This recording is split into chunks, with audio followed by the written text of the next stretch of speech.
C'est aux Essarts, dans le manoir Saint-Michel, siège de l'équipe, que le team Total Direct Energy entame le 48e Tour de Vendée.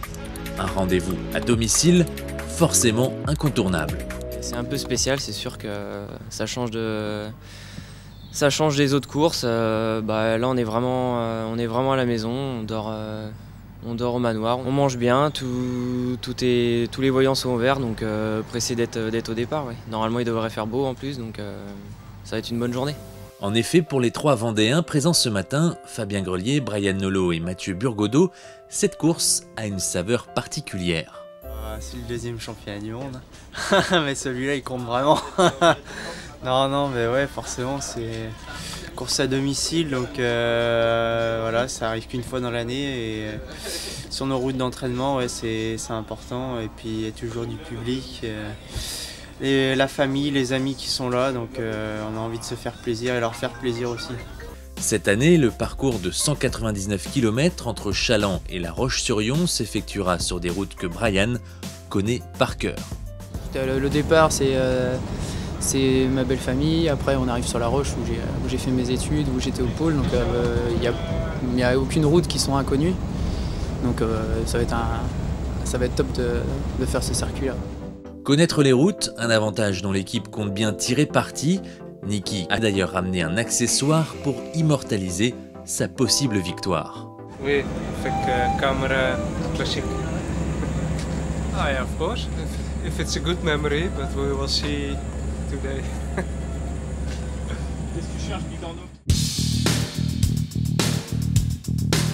À Challans, dans le bus, Simon Cellier, en pleine convalescence, est venu en voisin saluer ses coéquipiers. C'est à la maison, donc ça fait plaisir de venir voir les copains dans le bus, remonter dans le bus. Donc, mais bon, même si ça fait un petit passement au cœur de pète au départ, mais bon, c'est comme ça. Et puis un petit encouragement au départ et puis faire un beau tour de Vendée.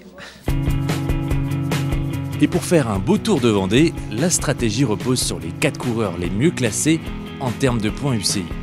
Ça veut dire que concrètement, dans la répartition des rôles, on a évidemment plutôt la pipe et la boude pour vraiment le tout final. On ne se privera pas avec Niki et avec Jérôme dans les 25 derniers kilomètres. Vous avez carte blanche, parce que si Niki tu sors dans un groupe de 5, même s'il y a un coureur plus rapide ou on ne sait pas, on ne fera pas des calculs comme ça. Tu es dans un groupe de 5, tu es devant, tu joues la gagne, c'est toi. Pas de problème pour nous. Jérôme, pareil.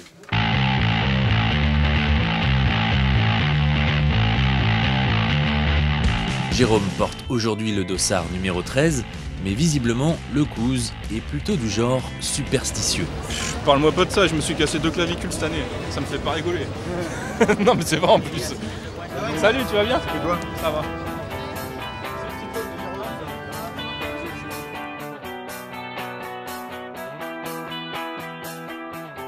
Dès les premiers kilomètres, une échappée de 7 coureurs se forme rapidement. Brian Nolot fait partie des hommes de tête qui prennent un avantage de près de 4 minutes. Les 2 premières heures de course sont très soutenues avec une moyenne de 48 km/h. Dès l'entrée du peloton dans le circuit final, on retrouve un autre membre de l'équipe, mais cette fois-ci aux commentaires. Péric Kemener s'est emparé du micro d'Eurosport le temps d'une course. Salut Péric. Oui, salut, bonjour à tous. Effectivement, le local de la journée, parce que j'habite sur le circuit, donc il n'y a pas plus local que moi. C'est le job d'une journée, j'ai eu le plaisir de pouvoir commenter le Tour de Vendée avec Louis-Pierre qui m'a appelé. Et du coup, c'est une petite expérience plutôt sympa et on va voir ce que ça donne. Hein. Alors est-ce qu'il y a un peu de stress, un peu plus qu'au départ d'une course? Ouais, il y a un peu de stress là. Autant avant, non, mais là, maintenant qu'on approche, oui, il y a un peu de stress. À 20 km de l'arrivée, les échappés sont repris, mais c'est Mathieu Burgodeau qui tente une échappée solitaire. Malheureusement, il n'ira pas au bout car Marc Sarrault remporte le sprint. Niki Terpstra termine 10e. Je suis un peu dingue. Mais bon, ça fait partie du jeu. J'avais pour consigne de durcir, donc j'ai durci. Et voilà. Le Tour de Vendée ne veut décidément pas sourire à la formation vendéenne. On a des petites satisfactions, on a un vrai Vendéen, Mathieu Burgodeau, qui n'a pas forcément fait la meilleure course qu'il fallait, mais très fort. Donc ça c'est la bonne nouvelle, il montre qu'il a sa place et qu'à l'avenir on va compter sur lui. un an un peu plus collectif. Peut-être qu'il aurait fallu construire un petit peu plus cette attaque. Une vague au mauvais moment. Thomas Bouda perd 5 places, mais Niki est 10e. C'est pas extraordinaire, c'est pas mauvais. Ils sont fatigués, on s'était promis de finir bien fatigués, ils le sont. Bon, ils ont la pancarte, c'est comme ça. La semaine à venir offre un beau programme à l'équipe avec 4 courses au calendrier. La Famenne Ardennes classique, Binche-Chimay-Binche, Paris-Bourges, la Taxe classique et enfin Paris-Tours dimanche prochain où vous retrouverez une nouvelle vidéo en immersion. De quoi suivre de près cette fin de saison mouvementée.